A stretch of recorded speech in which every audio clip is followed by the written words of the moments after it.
Tobit chapter 9. Then Tobiah called Raphael and said to him, Brother Azariah, take along with you from here 4 servants and 2 camels and travel to Rages. Go to Gabriel's house and give him this bond. Get the money and then bring him along with you to the wedding celebration. For you know that my father will be counting the days. If I should delay even by a single day, I would cause him intense grief. You have witnessed the oath that Raguel has sworn. I cannot violate his oath.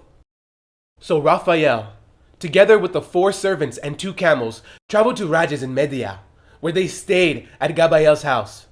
Raphael gave Gabriel his bond and told him about Tobit's son Tobiah, that he had married and was inviting him to the wedding celebration. Gabriel got up and counted out for him the money bags with their seals, and they packed them on the camels. The following morning, they both got an early start and traveled to the wedding celebration. When they entered Raguel's house, they found Tobiah reclining at table.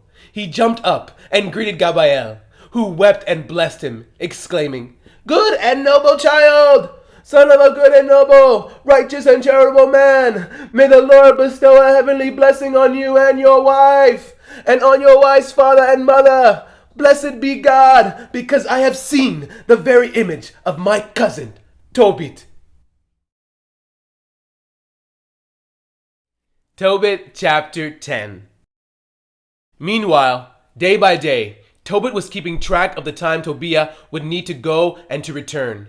When the number of days was reached and his son did not appear, he said, Could it be that he has been detained there? Or perhaps Gabriel has died, and there is no one to give him the money.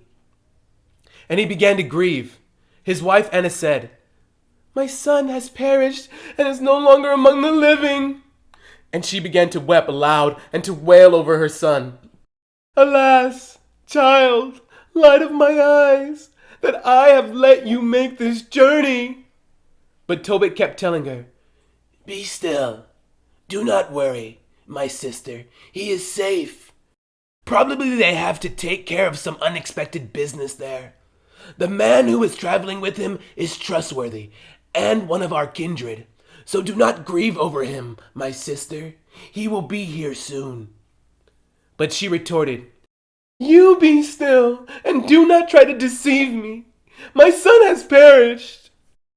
She would rush out and keep watch every day at the road her son had taken. She ate nothing. After the sun had set, she would go back home to wail and cry the whole night through, getting no sleep at all. Now when the 14 days of the wedding celebration, which Raguel had sworn to hold for his daughter, had come to an end, Tobiah went to him and said, Send me off now, since I know that my father and mother do not believe they will ever see me again.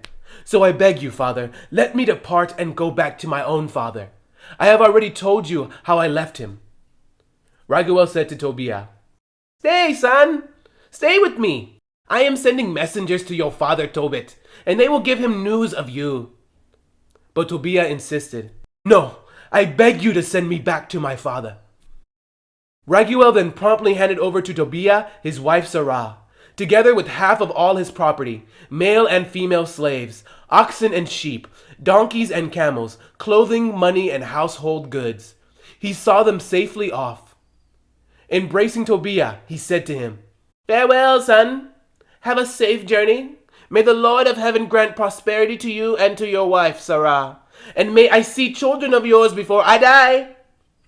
Then he said to his daughter, Sarah, My daughter, honor your father-in-law and your mother-in-law, because from now on they are as much your parents as the ones who brought you into the world.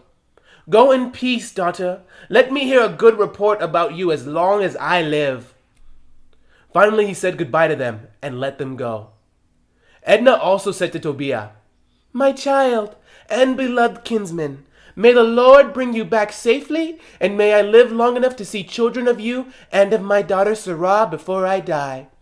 Before the Lord, I entrust my daughter to your care. Never cause her grief all the days of your life. Go in peace, son. From now on, I am your mother, and Sarah is your sister. Together may we all prosper throughout the days of our lives. She kissed them both and saw them safely off. Tobiah left Raguel, full of happiness and joy. And he blessed the Lord of heaven and earth, the King of all, for making his journey so successful. Finally, he blessed Raguel and his wife, Edna, and added, I have been commanded by the Lord to honor you all the days of your life.